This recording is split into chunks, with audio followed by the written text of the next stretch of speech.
Assalamualaikum warahmatullahi wabarakatuh. Alhamdulillah alladzi wa'ada lil muttaqin al jannata allati fiha na'imun muqim.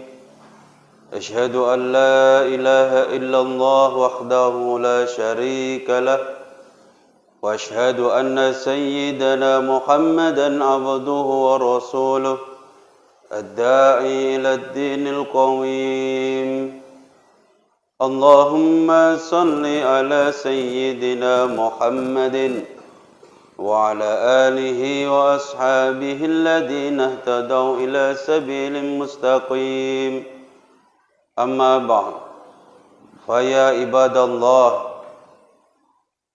أوصيني وإياكم بتقوى الله فقد فاز المتقون.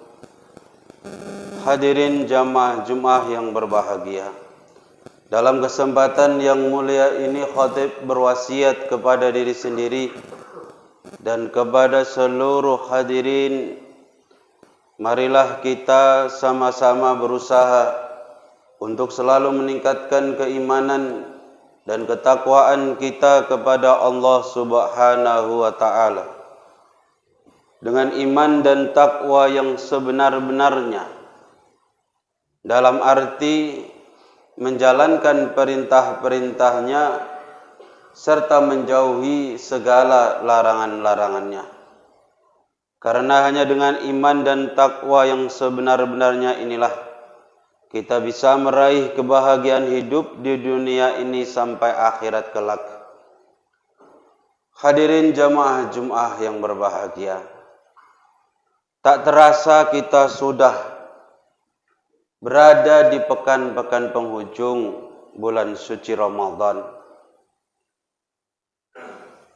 Bulan suci Ramadan mengajarkan kita untuk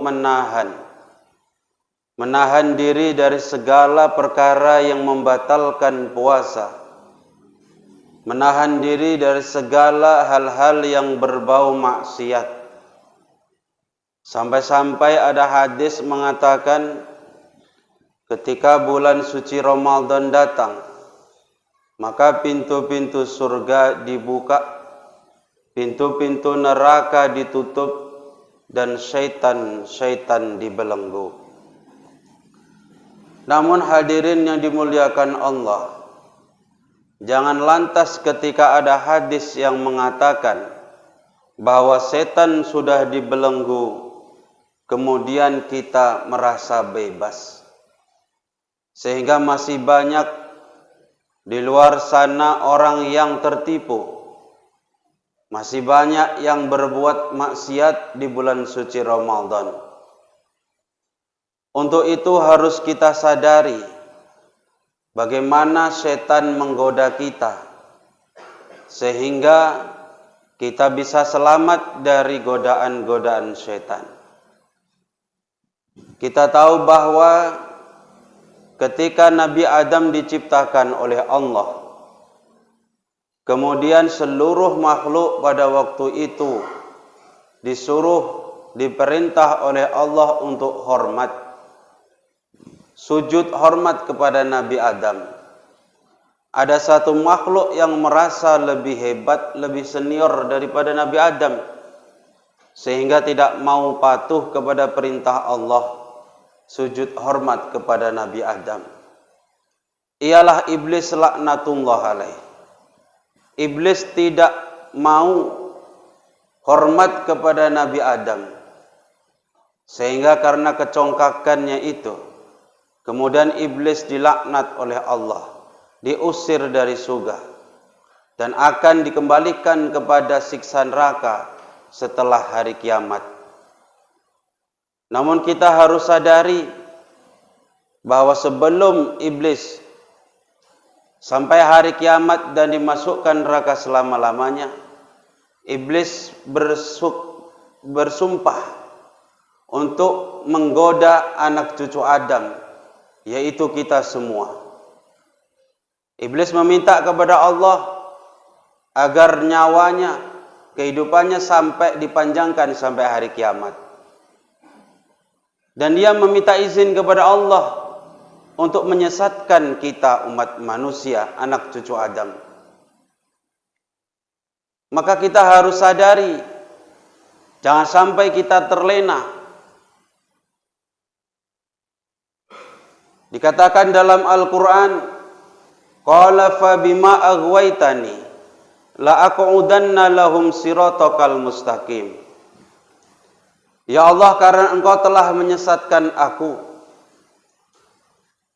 aku bersumpah akan menghalang-halangi anak cucu Adam dari jalanmu yang lurus. Thumma la'atiyannahum min baini aydihim wa min khalfihim wa an aymanihim wa an syama'ilihim wa la tajidu aktsaruhum syakirin wa la tajidu aktsaruhum syakirin. Lalu kami, kata iblis, aku akan mengelilingi anak Adam dari arah depan, dari arah belakang, dari arah kanan, dari arah kiri, dan engkau akan menemukan anak cucu Adam, kebanyakan dari mereka tidak bersyukur kepadamu. Ini sumpah iblis untuk menyesatkan kita, untuk menggoda kita, dikelilingi dari depan, kanan, belakang, samping. Tapi kebanyakan kita tidak merasa digoda iblis, digoda syaitan. Sehingga karena kita merasa tenang, kita merasa aman, berbuat dosa, berbuat maksiat, kita santai-santai saja. Dan tipu daya setan ini sangat mengerikan. Kalau kita tidak memahaminya, tidak mempelajarinya, tidak mengetahuinya, sudah dipastikan kita akan kehilangan amal-amal ibadah kita. Bahkan puncaknya kita akan tergelincir kepada kekufuran. Na'udzubillah min dzalik. Tertulis dalam kitab Minhajul Abidin yang ditulis oleh Al-Imam Al-Ghazali, kitab yang terakhir beliau tulis. Di situ disebutkan bagaimana tipu daya syaitan ketika menggoda manusia. Syaitan tidak sekali saja ketika cara itu gagal, kemudian syaitan berhenti menggoda. Tidak, sampai ia berhasil. Itu cara syaitan menggoda kita semua. Yang pertama, syaitan akan melarang kita untuk patuh kepada Allah. Syaitan akan berusaha bagaimana agar anak cucu Adam tidak mematuhi perintah-perintah Allah. Dan kita tahu syaitan itu ada dua, syaitan dari kalangan jin dan syaitan dari kalangan manusia. Jin yang kafir dan mengajak kepada kekufuran, dialah syaitan dari kalangan jin. Manusia yang jahat dan mengajak kepada kejahatan, itulah syaitan dari kalangan manusia.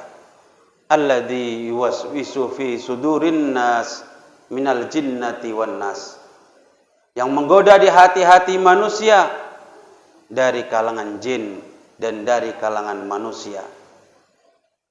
Yang pertama, cara syaitan menggoda akan menghalang-halangi bagaimana supaya kita tidak mau patuh kepada perintah Allah.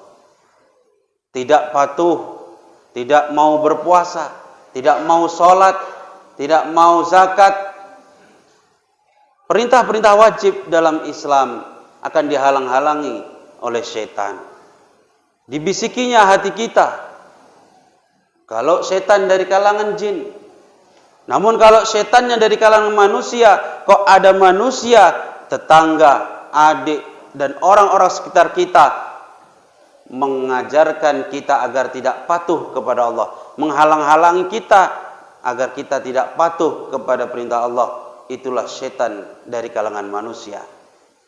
Tidak usahlah kau puasa, kau kan bekerja. Nanti kalau kau kerja, lemas kau, gak bisa kau kerja, gak bisa cari nafkah. Akan dibisiki kita agar kita tidak patuh kepada Allah. Tak usah kau sholat. Mana ada orang yang sholat kemudian menjadi kaya. Banyak itu orang yang tidak sholat, tapi karirnya malah melejit. Cepat kaya. Dibisikinya kita agar kita tidak patuh kepada perintah-perintah Allah. Kemudian kalau kita sudah, iman kita sudah kuat, akan kita jawab bisikan itu. Aku ini seorang hamba. Aku ini diciptakan dan harus patuh kepada yang menciptakan. Nantinya aku akan dikembalikan. Aku akan menghadap sang pencipta dan akan ditanya, sudahkah menjalankan perintah-perintahnya? Kalau tidak, akan dimasukkan neraka. Kalau sudah menjalankan, maka terserah Allah akan ditempatkan di mana aku. Jawab itu bisikan. Setan gagal dari cara yang pertama, cara yang kedua. Ternyata kita masih beribadah, masih puasa, masih sholat. Cara yang kedua setan akan lakukan. Dibuatnya kita menunda ibadah yang kita lakukan. Tak usah kau puasa, mungkin tahun depan lebih cocok. Sekarang ini kau masih kerja berat. Tahun depan sajalah kalau tidak bekerja. Tak usah kau tobat tahun ini. Malu kau ditengok sama jamaah masjid. Apa kata mereka nanti? Kok tumben kau ke masjid? Akan dibisikinya kita. Bagaimana agar kita menunda amal ibadah? Sholat isya akan panjang waktunya. Tak usah kau sholat isya sekarang. Nanti bangun waktu sahur pun kau bisa sholat isya. Apapun ada bisikan yang masuk ke dalam hati kita untuk menunda amal ibadah, itulah bisikan syaitan. Kalau benar ada manusia di samping kita, di sekeliling kita, yang membisiki kita agar menunda amal ibadah kita, berarti itu syaitan dari kalangan manusia. Maka kita jawab, aku ini tidak mengetahui, aku tidak menguasai nyawaku sendiri. Kapan nyawaku akan diambil? Kalau aku tunda-tunda amal ibadahku, belum tentu aku beberapa detik kemudian masih hidup. Beberapa jam ke depan aku masih hidup, saya tidak tahu. Maka saya tidak akan mau menunda pekerjaan, menunda ibadahku ini kepada Allah. Jawab itu bisikan-bisikan itu. Yang ketiga, kalau setan sudah tidak berhasil, justru setan akan mendorong kita. Dibuatnya kita buru-buru dalam setiap ibadah yang kita lakukan.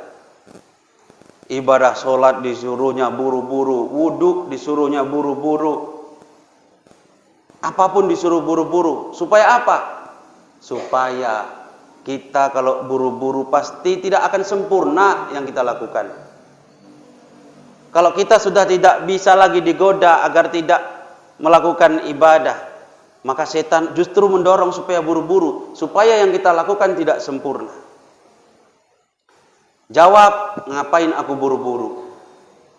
Ngapain aku buru-buru dalam ibadah? Terlambat 1 rakaat tapi wuduku sempurna. Itu lebih baik daripada aku wudhu tak sempurna, ada yang tidak sempurna dari wudhu, sholatku pun tidak sah. Sempurnakan ibadah. Di kamar mandi disuruhnya buru-buru, sehingga istinjaknya tidak sempurna. Istinjak tidak sempurna, sholat pun tidak sempurna. Kalau kita sudah tidak berhasil digoda, maka setan pakai cara yang keempat. Justru kita didorong untuk menyempurnakan amal ibadah kita. Bagaimana caranya? Kau sempurnakan itu amal ibadahmu. Kau sholat yang khusyuk. Kau jadi imam-imam yang bagus bacaannya. Tapi kalau nanti kau tidak bagus, kamu akan dicela oleh jamaah. Kamu akan diejek sama kawanmu. Diarahkan amal ibadah kita bukan semata-mata karena Allah, tapi agar dipuji oleh manusia. Ini cara setan yang keempat. Maka kalau ada bisikan kita, aku beginilah supaya orang begini sama aku, ingat, berarti kita sudah ada di ruang lingkup godaan setan itu. Kita jawab bisikan itu, aku ibadah ini karena Allah. Tidak peduli apa kata orang. Aku bukan melakukan ibadah ini bukan karena manusia, karena pujian manusia, tapi semata-mata ingin mendapat ridhonya Allah. Yang kelima, maka setan akan membuat kita membanggakan amal ibadah kita. Memang kau ini paling hebat, paling khusyuk, paling dermawan, infakmu paling banyak. Kau paling rajin ke masjid, sholatmu paling hebat, paling khusyuk. Akan dibuat kita ini membanggakan amal ibadah kita. Oh ya, memang benarlah. Memang aku yang paling banyak infakku.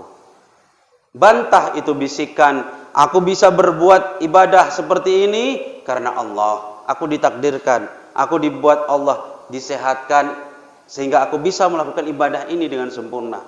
Maka Allah lah yang pantas dipuji. Alhamdulillah. Allah lah yang pantas diagungkan. Aku bisa infak begini karena diberi rezeki oleh Allah, maka aku kembalikan kepada jalan Allah. Kita kembalikan kepada Allah secepatnya agar diri kita tidak mendapat bagian sedikit pun dari amal yang kita lakukan.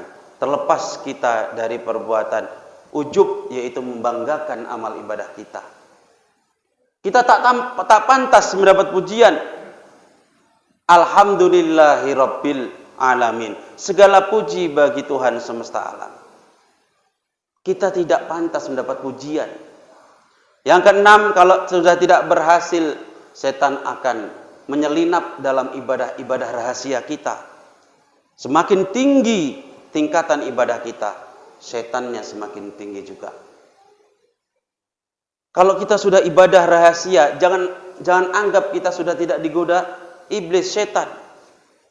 Kita sudah tahajud tengah malam, nggak ada yang tahu. Infak, sedekah, nggak ada yang tahu. Setan tetap menggoda kita. Apa yang setan katakan? Kau sempurnakanlah amal rahasiamu itu. Nggak usah kau harapkan pujian, nggak usah kau harapkan balasan dari manusia. Nanti kan lama-lama manusia tahu juga. Allah nanti yang menampakkan amalmu ke seluruh manusia. Jebakannya di mana? Disuruhnya kita berharap nanti amal kita jauh-jauh hari akan diketahui manusia. Ini pun tidak boleh. Kalau sudah amal rahasia, mau sampai kapanpun harus tetap dirahasiakan. Mau Allah tampakkan, mau tidak, kita tidak usah urus itu. Yang penting kita sudah beramal secara rahasia, hanya mengharapkan ridha Allah. Dan yang terakhir, setan akan, kalau sudah tidak berhasil, setan akan membuat hati kita guncang. Ini yang paling mengerikan.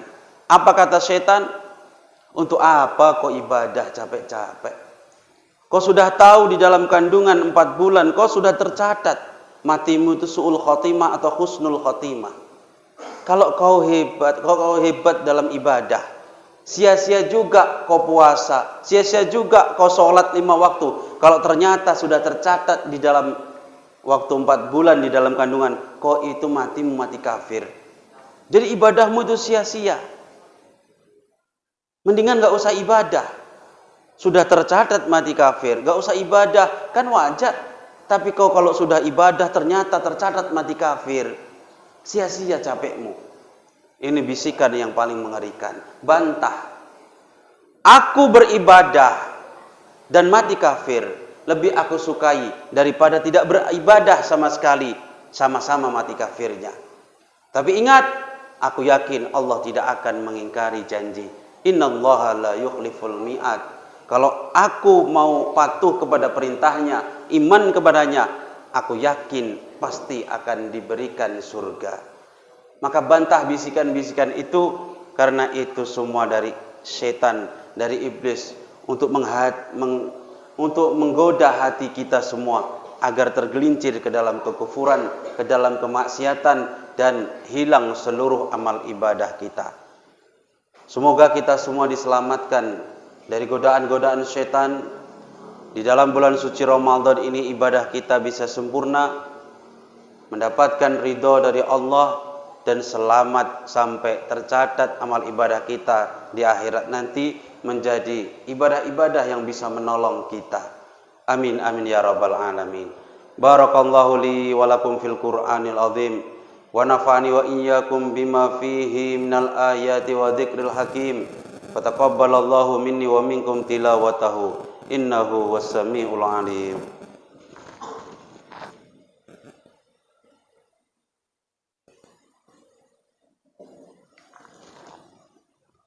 الحمد لله نحمده ونستعينه ونستغفره ونعوذ بالله من شرور أنفسنا ومن سيئات أعمالنا من يهده الله فلا مضل له ومن يضلله فلا هادي له أشهد أن لا إله إلا الله وحده لا شريك له وأشهد أن سيدنا محمدا عبده ورسوله لا نبي بعده اللهم صل على سيدنا محمد وعلى آله وأصحابه أجمعين أما بعد فيا أيها الناس اتقوا الله حق تقاته ولا تموتن إلا وأنتم مسلمون وقال تعالى في كتابه الكريم أعوذ بالله من الشيطان الرجيم إن الله وملائكته يصلون على النبي